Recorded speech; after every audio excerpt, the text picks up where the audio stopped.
Gill, you're a recent victim of a burglary, aren't you? Yeah, I am, yeah.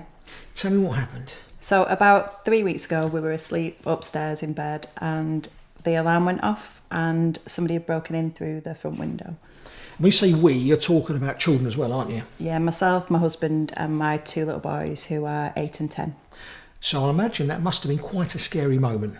We didn't really know what's going on. There's a few houses the same on the street. It took us a couple of minutes to work out it was our burglar alarm going off. And then we looked outside and it looked like a dustbin had been emptied all down the drive, and it was the contents of my handbag. So they'd taken my bag out of the front room, a laptop, some car keys. Thankfully you had the alarm on. Yeah. So they came through the ground floor window. They took part of the wooden frame away from the window and then managed to open the window through that and climb through.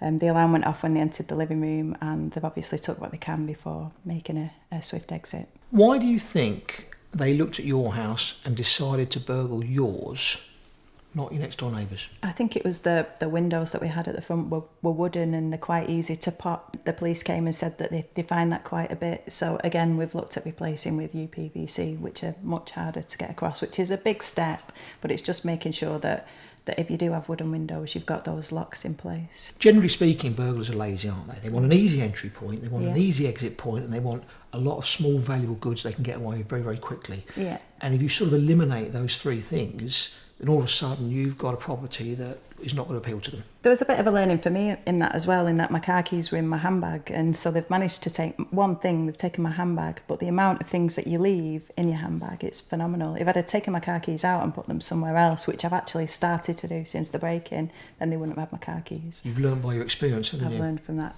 yeah. I suppose the important point here is we don't want to make our homes hard to live in. We don't want to make them like Fort Knox, where you've got locks and bolts on every single door. At the end of the day, it is our home. So I suppose the answer is, where we all know we've got vulnerable points, where possibly a burglar might try and gain entry, that's the areas we've got to concentrate on strengthening up and making them look unappealing to a burglar.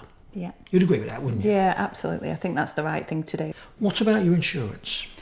So I actually rang the insurance. I've been told before that if you don't report a burglary, even if you're not going to make a claim, it means your insurance isn't valid. And whereas we decided not to make a claim this time, we did still ring the insurance company to make sure that they were aware of the situation. Yeah. There'll be an awful lot of parents right now be very interested to find how your kids handle the situation, because it could be scary for them, couldn't it? Yeah, so the first thing we wanted to do was to make sure that they knew that they were safe, that me and the dad were here to protect them, that the house had an alarm, it was secure, we've got locks, we locked the doors, we've got a dog that can bark at night.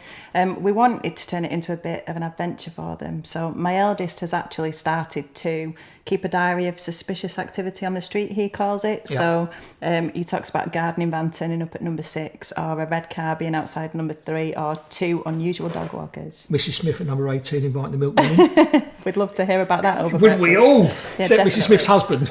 I quite like what you've done there. So rather than being scared about what's happened, they've actually embraced it now and they're being more vigilant. They're looking out. Who knows? Maybe they'll see something that could be the clue that catches the burglars. Fingers crossed. Yeah, and good luck to you as well. You've gone through a harrowing experience, and it seems to be all worked out okay for you. Yeah, it has. It's about having a positive attitude.